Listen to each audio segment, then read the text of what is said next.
All right, y'all, let's talk about Alek Manoah's debut today. I was a little nervous about this for one main reason. Not so much that it was the Yankees in New York, which, hey, even with the team not playing its best and some pieces out of the lineup, that's still a tough draw for your very first game. Just New York in general, the freaking Yankees. What I was a little bit concerned about, and you never know how anybody's going to react to this, is the weather delay that he had when he got postponed on Wednesday and got pushed to Thursday afternoon. Because you build yourself up so much for Wednesday night, then it gets postponed. What happens there in the interim? You can play it both ways, though. You can create a narrative where, okay, it calms him down. He has like another day to decompress and say, you know what? Just go out there, pitch your game. It's not that big of a deal. It's going to be the front end of a doubleheader. Or it's another day to just build up the vibes even more and the hype and the nerves. We didn't see anything about the latter there. It must have been the former for him, or he wasn't bothered by it at all. We don't know, right? Because we didn't get to see how yesterday would have played out. But as you can see just from the 2-0 right there, didn't bother him. Manoah was incredible. Manoah is a big-time prospect for the Jays and definitely somebody that they need this year if they're going to reach their goals that they have, which is to be a competitor that makes the playoffs and hopefully makes some noise there. You can see here that he's not their number one pitching prospect. We know that that's Nate Pearson. He's their number one overall prospect. But we had him as the 8th rated guy. Biggest question with Manoah is whether or not he could get his command in order. And as I've explained before, there is a big difference between command and control. They're two different things. Sometimes guys need to work on both. But control is just putting the ball in the zone, not walking guys, throwing strikes. Command is putting the ball where you want it, whether that's in or out of the strike zone. And that's really the key to becoming a next level pitcher. If you have control and some decent stuff, you can carve out a decade-long career, to be honest. Like, you can get pretty far. But if you really want to be next level and be somebody who's at the top of a rotation consistently for years, you have to have command. So if he was going to come in with I think he got a 45 command here on this list, 35 command. If he was going to come in with 35 command, it's going to be some trouble. You're going to start talking bullpen at that point because you see a 60 grade slider, a 60 grade fastball. That's primo. That kind of assures him some major league role at some point. But this command was going to determine where he's going to go. And we don't know exactly where he's going to go yet. It's been one start. Let's not freak out too much. But he entered AAA this year and showed that, hey, I have taken a step up with my command. It's better than it's been, probably than it even was at West Virginia. The reason that you can't always tell for guys like that at college is because sometimes their stuff is so devastating that they don't need command or control. They just overpower the opposition.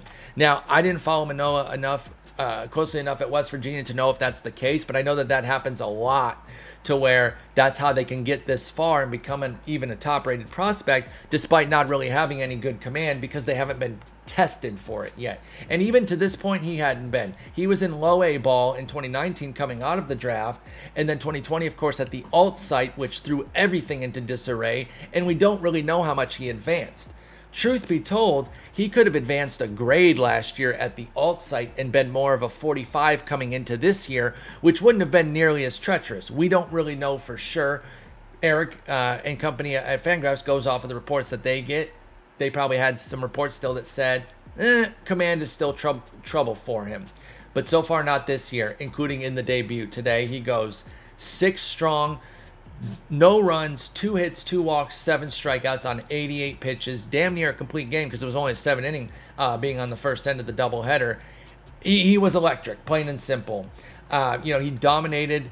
He threw 34 seamers, 26 sliders, 19 sinkers, and 13 changeups. Let's take a look at some of his great pitches here. First, I want to rewind to his last AAA start. This comes courtesy of Prospects Live, our own Matt Thompson, fan of the channel, sharing this video with us. Let's take a look at what we saw here in his AAA start. Excellent view right on top there at the back end, behind the plate to see what he delivers. You can see, he gets the old typical big-bodied guy, workhorse type, cuts kind of a Lance Lynn figure. And maybe that's the kind of guy he becomes too. You know, he establishes himself as like a firm mid-rotation guy for a while, and then maybe takes another step. Now he has different stuff than Lynn, so the comp is really just in the body right now. Lynn is like a fastball connoisseur. Meanwhile, Manoah has 2 premium pitches in the fastball and the slider, and he's working on the changeup.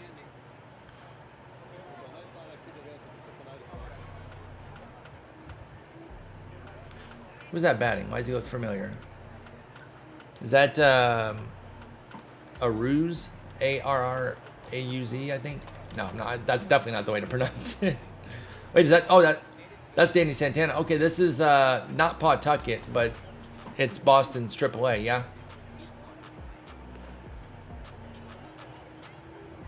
This is such a great look. Matt, is this you? Or was somebody else filming this? A-R-A-U-Z. I was close. I added an extra R. And then Duran was hitting in there. Good prospect himself.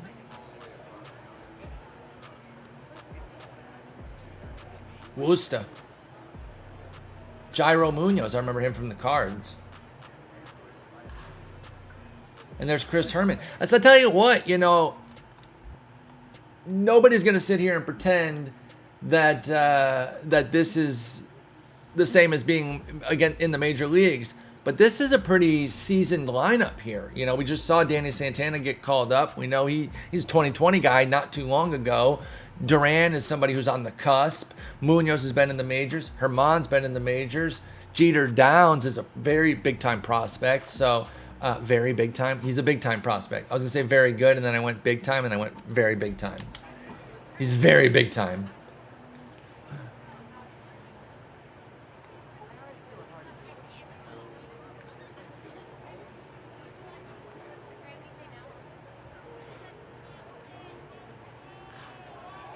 Ooh, that one sounded good. Was that foul? Oh, I recognize that name from MLB The Show. He gets like a comment every year. That's Duran too, right?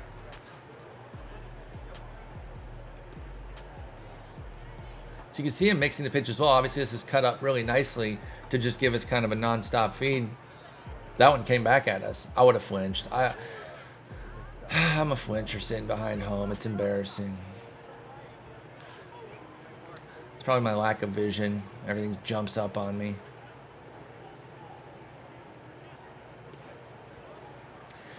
He had to have pitched well in this game because he has such great numbers. I can't imagine any of his outings went poorly. We're obviously getting a condensed version here just to kind of see his mechanics and how his pitches look. There's Jeter Downs. Look for him relatively soon. Ooh, did you see that one? Ooh. Unfair.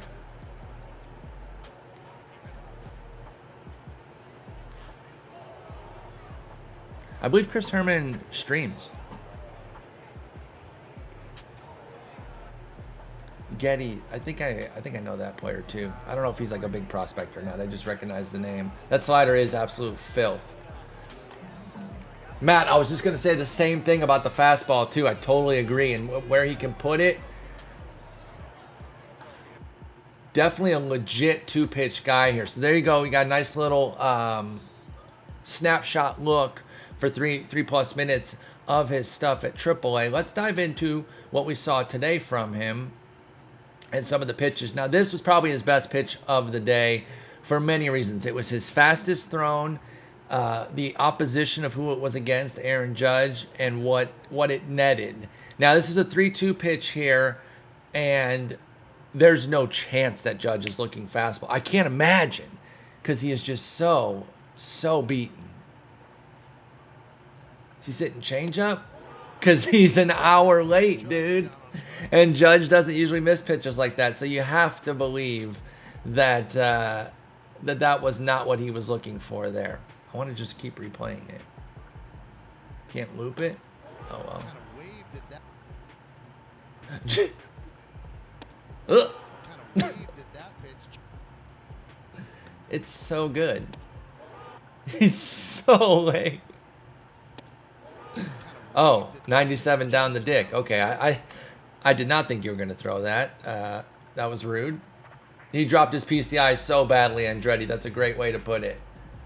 That's a great way to put it. So, one of my buddies who, for those watching this on YouTube, one of my buddies who's a big prospect guy, Matt Thompson over at Prospect Live, says that the Lynn comp is pretty good, and instead of the cutter, he throws a slider. So like I said, I was looking at the body comp, but it looks like the Arsenal, especially the way, after seeing that fastball in the Prospects Live video, that did give more of a Lynn feel. And then, if you switch out the cutter for the slider, there you go. All of a sudden, you see some similarities there. This is a Kyle Higashioka one. I want to say this is a slider. I don't remember, though. Yep. Nasty. Yes, he did. Nasty. Absolutely filth. And then this is Rougned. Now, striking out Rougned Odor, I think we saw some more impressive strikeouts in the AAA video, but you got to take what competition is in front of you. Yoink. Little back door. Hit him with the back door. Then he gets LeMahieu here swinging through a fastball. Oof. 94 up and away. Got a little shadow action too. As you can see, oh, come on, don't autoplay to the next one. You see the shadows. This one's pretty bad, where he's in the sun, basically, and then batter's in the shadow. That ball's going to come out of that sun into your shadow zone, and not the shadow zone around the strike zone that we talked about, but into the shadowed batter's box, and you don't stand a chance. You just don't stand a chance. So, looking at a rundown of what he was able to do, 88 pitches, 13 swings and misses. That's a 15% swinging strike rate. That's excellent. You can get the individual whiff percentage on each pitch here on Baseball Savant, which is whiffs divided by swings. So there's a difference between whiffs and swinging strikes. Whiff rate and swinging strike rate is where there's a difference. It can be a little confusing. Whiff rate, again, is just 13 swings and misses on 42 pitches, or on 42 swings. I'm making it more confusing by fucking it up. Swing strike rate is 13 whiffs on 88 pitches. So whichever one you want to go with, just make sure people understand clearly what you're saying. Because if you told them a 31% swinging strike rate, that would be absolutely bananas. So you have to make sure you're getting your terminology correct if you're saying swinging strike rate or whiff rate, because there's a distinct difference. You look at his called strikes plus whiffs. Shouts to our boy Alex Fast over at Pitcher List, who concocted this stat. 30% is where you would love to live. 35% is absolutely going to play. And I love the 40% mark on his fastball. He had everything working today for sure. And so, I don't think it's always going to be that way, especially with the changeup. It's definitely a work in progress type of pitch. I want to say, I had a 40 grade here. Now, I don't know, Matt, maybe you can speak to this if you've gotten any reports or anything. Has there been any development on the changeup this year? Have we gotten any reports that suggest that he's improved that? Whiff is swinging without touching whiff is swinging through it. 100% Rhino. Rhino asks if he's going to crack 300 in some main event fab. Without a doubt. If you were hoping to get him and you're a little bit on the poorer end of fab, you're dead. Unless you want to spend it all. And I don't know if he's a spend it all. I like him a lot. I'm excited about him. I think he is a nice, triple digit guy for sure. 200 to 300 area. But if you only have, say, 400 left, I don't know that 300 into Manoah. It's tough to say, man. I don't know. I don't even know where I'm going to go yet. And, things are going well in my main event. I definitely have to look at him and see if I can swing it or not. But this was an unbelievable outing. And for his debut outing, it's just going to send his pricing sky high this weekend in leagues where he has to wait to be picked up, which is all the NFBC leagues, again, unless he was drafted, in which he would have been. I can't envision any league in the main event or the online championship where he would have been drafted and then cut. With Kelnick up, how many big FA bid guys are out there? Well, okay, here's the thing. there's some that we don't know yet that are going to be dudes, right? Like if you look at a top 100 list, you might see, okay, well, how many are necessarily going to be left, and then you start paring them down. But there's going to be guys that are like in the middle of the list that we don't necessarily see as high impact this year, but then something's going to change. There's going to be a development step this year. Like one that I love, so I'll use him as an example. But what if JJ Bleday just starts taking off in June at AAA to where he's up at the All-Star break? And I'm waiting to pull up his numbers because I'm gonna make up a scenario where he would be highly sought. Oh yeah, don't load. No, that's fine. I didn't want those stats at all. Don't load. That's not annoying as shit at all. That's cool. Thank you. Oh yeah, so he's been doing nothing right now. Oh, he's only in AA. I thought he was in AAA. Never mind. We need somebody in AAA because this year with the COVID protocols, you're not going to see much AA to the majors call up. They're going to have to hit AAA first. So we need somebody who's in AAA. It doesn't really matter the name, though, to be quite honest. But there are going to be guys that are going to get to AAA. They're going to start popping off, and they're going to be living in this like 40 to 80 range on a top 100 list. So we are not thinking of them first and foremost for a major league call-up this year. All of a sudden, they're going to be the hot ticket. What if Clark Schmidt starts popping off? He went off he got called up last year. He didn't do anything special. But what if he's dominating down at AAA? Is he even playing? Is he hurt? He might be on TJ, isn't he? Vidal Brujan's a great call-out. I love Brujan. I absolutely love Brujan. And I know everyone's looking forward to Wander, and Taylor Walls was the first call-up. Oh, yeah.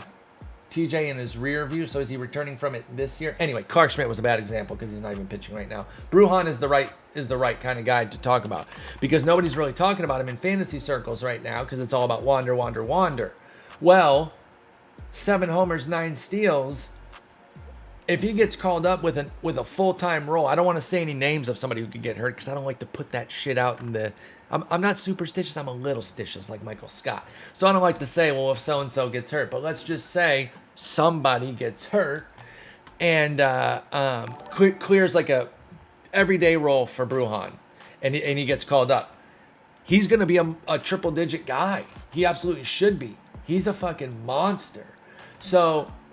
I will cap it with what Matt said. You basically have to decide if you want to go for Manoah now or wait and see what comes down the line. Because there will be other guys we don't know. We know Wander will almost certainly be one.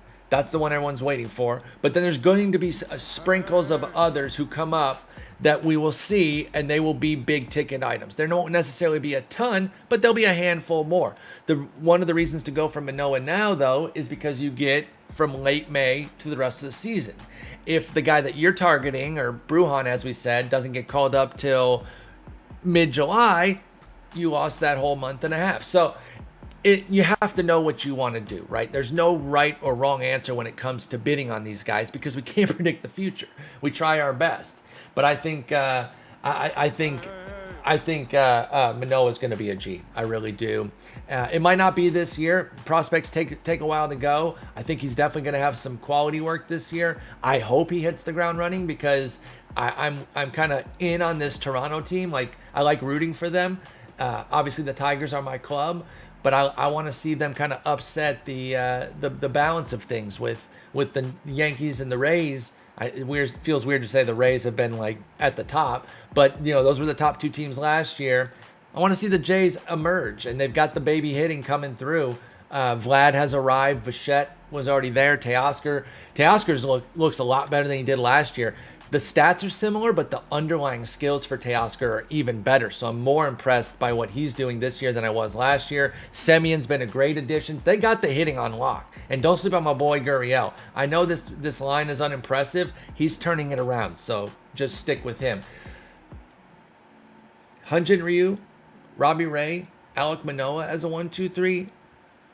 That's a lot more palatable than what we were looking at the beginning of the year. Now, I know Ray got bumped a little bit today. We'll see, okay? I'm not 100% sold on him. I like the new command-oriented, or the more control-oriented Robbie Ray, but we'll see how it goes. I'm just really, really eager to see if Manoah is the real deal. By the way, this was interesting too. Romano getting the save. That closer situation has just been wild. I don't know exactly what to make of that. But I'll be dialed in big time on Manoah this weekend in the fantasy bids. I really want to see where he goes and for how much. There's going to be somebody out there. I'm calling at least one $600 bid in the main event. Somebody going to go over 600 or 600 plus, I should say. And I don't know if that's the right thing to do. I don't know. I would lean no. I heard Fred Zinke make a great call when he was saying how, everyone got hot on Logan Gilbert and spent their big money on him, which I don't have necessarily a problem with. I like Logan Gilbert. I think he has a great upside that could deliver this year. But if you bargain shop and you focused on James Kaprielian, you got him exponentially cheaper. And look what he's off to. A little 17 and 2/3 so far of pitching quite well. Is this updated? I thought he had 4 starts. Is this updated? Oh, yeah. Okay, they finally... Because today they weren't updated all day on BREF, so I wanted to make sure. And listen, Kaprielian had major health issues, and I'm not saying that we should have known he was going to be this good, but you can bargain shop and avoid the shiny new toys, and overall, that's probably going to serve you better in fantasy leagues. Now, it's not as fun. Everyone wants to get the shiny new toy for a reason with Manoah, but you got to be smart. So, anyway, great debut. We'll stay dialed in on him all year. And frankly, now I can't wait for him to get into MLB The Show and get that Future Stars card, because they'll come. Actually, you know what? We might get a Tops Now off rip for him for this debut. I could totally see that. So that's Alek Manoah. So we'll stay tuned there. Thank you so much for watching. If you're checking this out on YouTube, twitch.tv/sport. If you're watching this before Friday on 2 p.m. Central, come out to the stream. We got a 12-hour banger for all the content and stuff that's coming out. It's going to be great.